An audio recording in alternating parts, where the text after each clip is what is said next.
Bonjour à tous, alors on se retrouve aujourd'hui pour une nouvelle vidéo. Donc dans cette vidéo je vais regarder pourquoi le Speedfight ne démarre pas. Donc pour ceux qui ont suivi la dernière vidéo, je viens d'acheter ce Speedfight 2 pour mon garçon.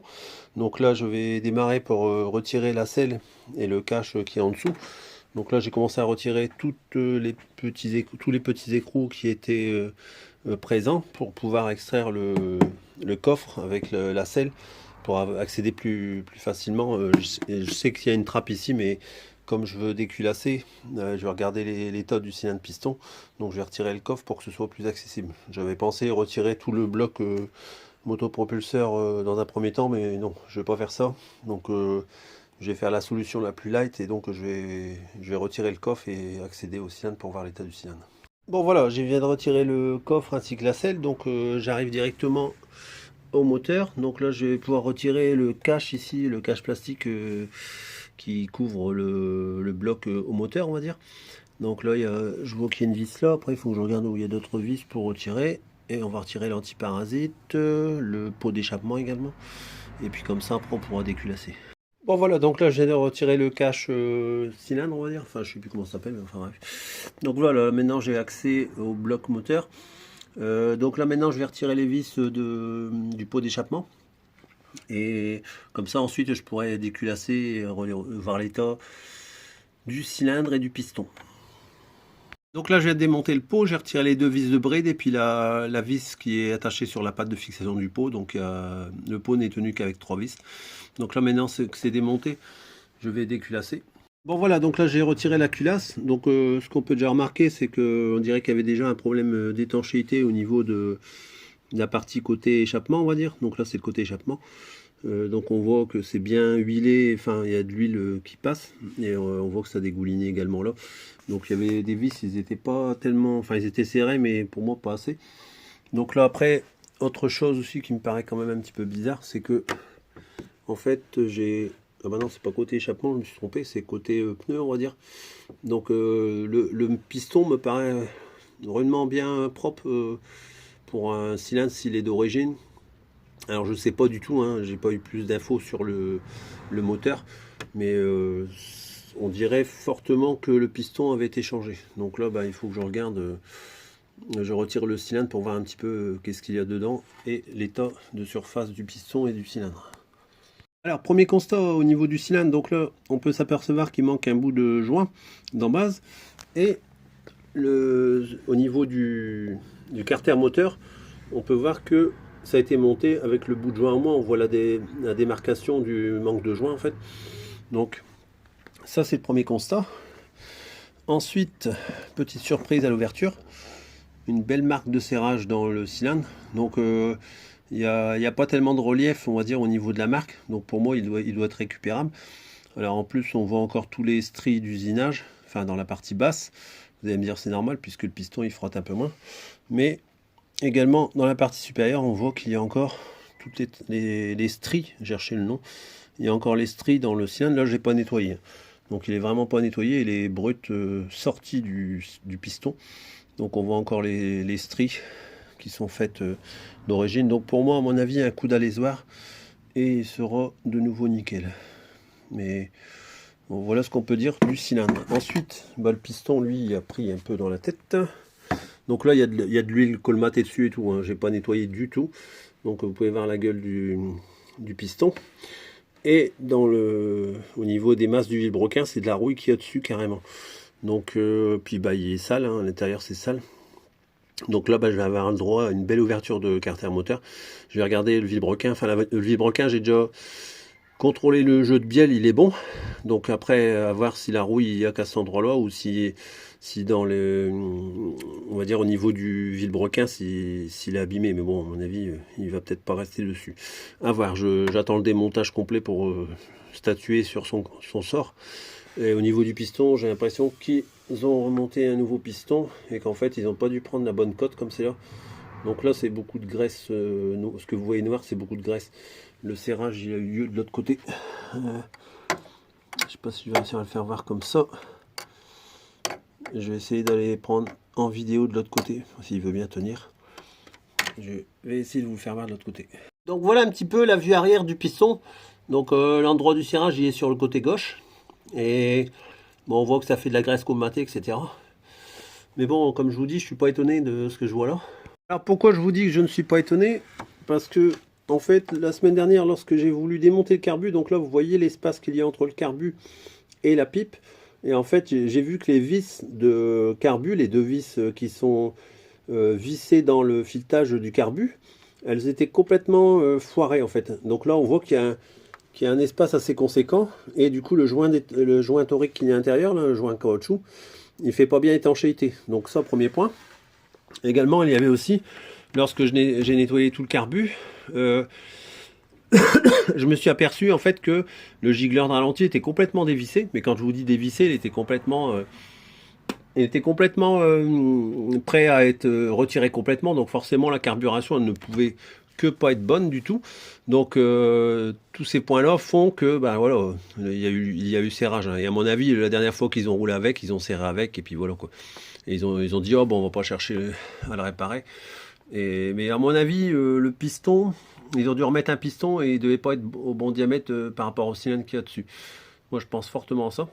Donc je vais continuer un petit peu à démonter pour regarder un peu l'état des pièces pour pouvoir savoir tout ce que j'ai à changer sur le scooter et pouvoir lui refaire un moteur au propre et qu'il soit fonctionnel. Voilà.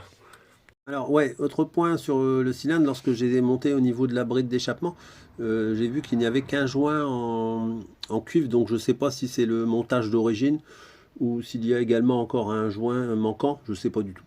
À mon avis, je pense que oui, vu la graisse qu'il y a à ce niveau-là. Donc bon, je verrai bien, je vais essayer, quand je devrais commander toutes les pièces, je commanderai le nécessaire également pour tout ce qui est partie échappement.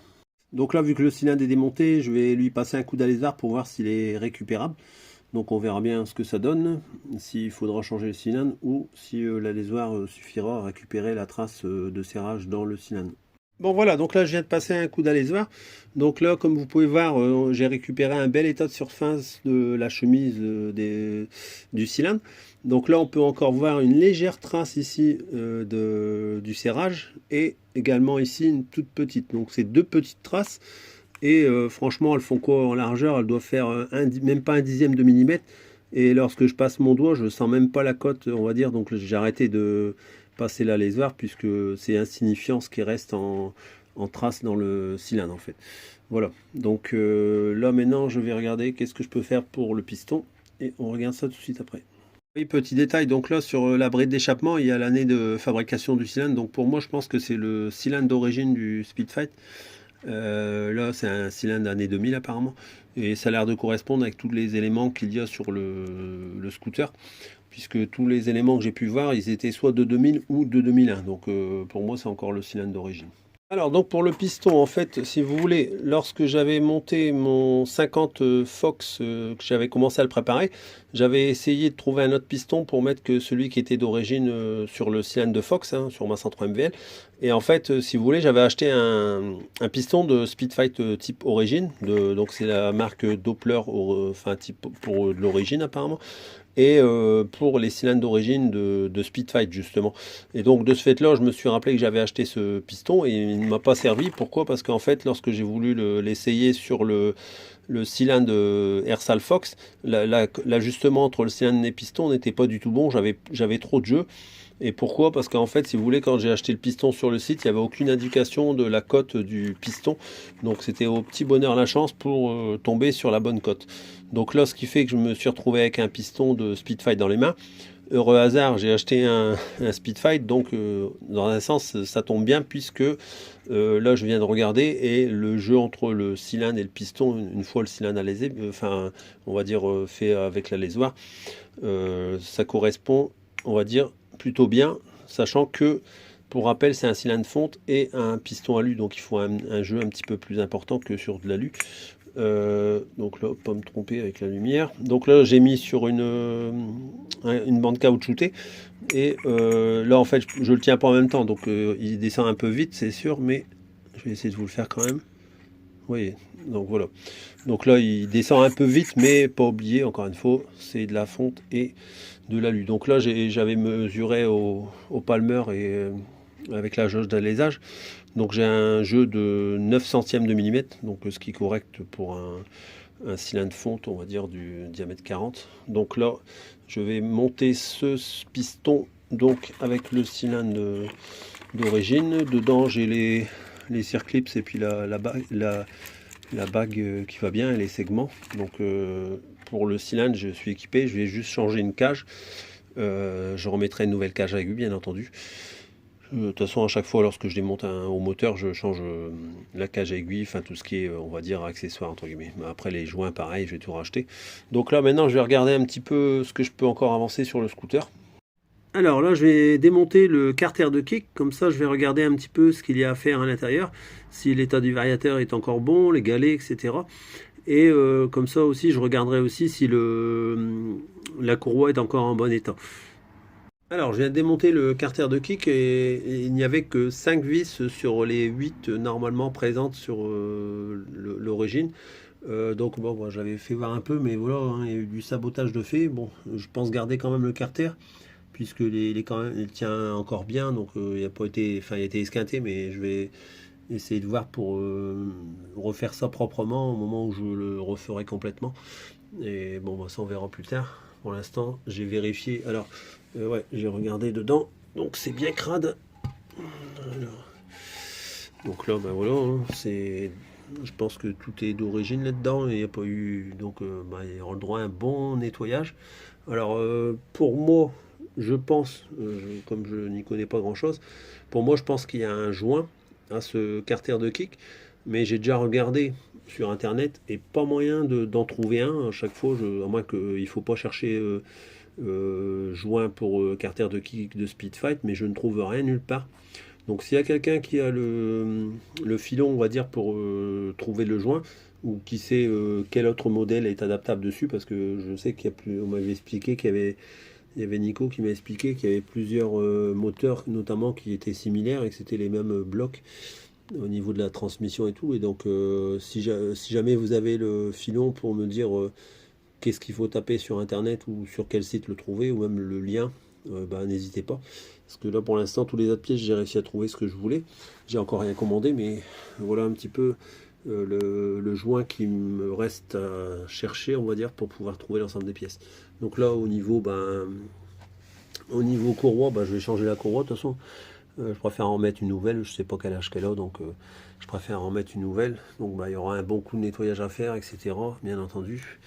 Donc là ici, j'avais regardé les joues de variateur, donc là, bon, pour moi c'est celle d'origine. Et bon, elles sont un peu cotées dans le haut en fait du variateur. Mais sinon ça va, ça a l'air d'être correct. Donc là maintenant ce que je vais faire, c'est que je vais démonter le carbu pour aller voir l'état des clapets et pour voir s'ils sont à remplacer ou si je peux encore les laisser pour l'instant.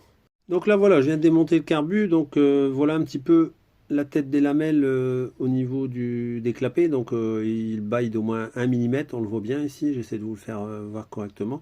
Donc vous voyez, c'est complètement ouvert. Donc là je vais remplacer également les clapets, bien entendu. Donc ça c'est les clapets d'origine, hein. Nico m'avait dit que c'était des modèles qu'ils avaient fait avec un genre d'embase en plastique. Et sur sur d'autres modèles apparemment, il m'avait dit qu'il y avait aussi des modèles en alu. Enfin moi j'ai jamais vu, hein, je connais pas du tout, c'est Nico qui m'avait dit ça. Donc ça ce sera remplacé. Et également au niveau du carbu, je ne pense pas le remplacer. Je vais le modifier pour qu'il puisse bien de nouveau faire contact avec la pipe, puisque j'ai les vis qui tournent fou dans le carbu. Et donc là ici c'est fileté au niveau du carbu. Et en fait je vais venir mettre des tiges filetées ou des tiges filetées avec un écrou derrière. Donc là, ce côté-là, je vais être, de l'autre côté, je ne serai pas embêté. L'écrou va passer, mais ce côté-là, je vais devoir faire une adaptation pour pouvoir mettre un genre de douille et ensuite un écrou pour pouvoir, on va dire, venir serrer correctement le carbu, parce que là, il était complètement desserré. Et là, comme on peut voir, il y avait de l'essence. Enfin, là, j'avais déjà essuyé la dernière fois quand j'avais démonté. Mais en fait, l'essence, elle passait carrément entre la pipe et le carbu, quoi. Le joint n'était plus bien en contact. Il y a le joint en caoutchouc qui n'épousait plus la forme de la pipe et du carbu. Voilà, donc là, je vais arrêter là pour aujourd'hui. Donc, j'ai déjà démonté une paire de babioles dessus, on va dire. Donc là, je vais continuer, on va dire, dans la prochaine vidéo concernant le scooter. Donc à savoir que je ne lâche pas les autres projets en parallèle. La 103 MVL, je vais bientôt aller faire un test avec. Là, j'ai modifié quelques petites choses. Et puis certainement que la prochaine vidéo sera dédiée à la 103 NVL. Voilà, vous inquiétez pas, je lâche pas les mobilettes, il n'y a pas de souci. Là c'est parce que en fait je veux déjà un petit peu diagnostiquer tout ce qu'il y a sur le scooter à réparer. Donc là, de toute façon, je vais devoir sortir le bloc complet dans la suite des opérations pour pouvoir, on va dire, tout remettre au propre. Et je pense que c'est ce que je vais faire dans un premier temps. Je vais reprendre le bloc moteur complet, quoi, et puis mettre, changer les pneus, vérifier les freins, etc. Faire tout ce qui est fonctionnel. Et après, toute la partie carrosserie, je verrai ça, on va dire, ultérieurement. Je vais pas faire ça tout de suite, puisque en fait, je prévois de refaire une peinture complète du scooter, mais ce ne sera pas pour tout de suite parce que j'ai trop d'autres projets en cours et de ce fait là je vais remettre en état, changer les clignotants, toutes ces choses là, vraiment tout ce qui est on va dire utile au fonctionnement du scooter et qu'il fonctionne correctement. Voilà, je cherche pas la performance, c'est pour mon garçon.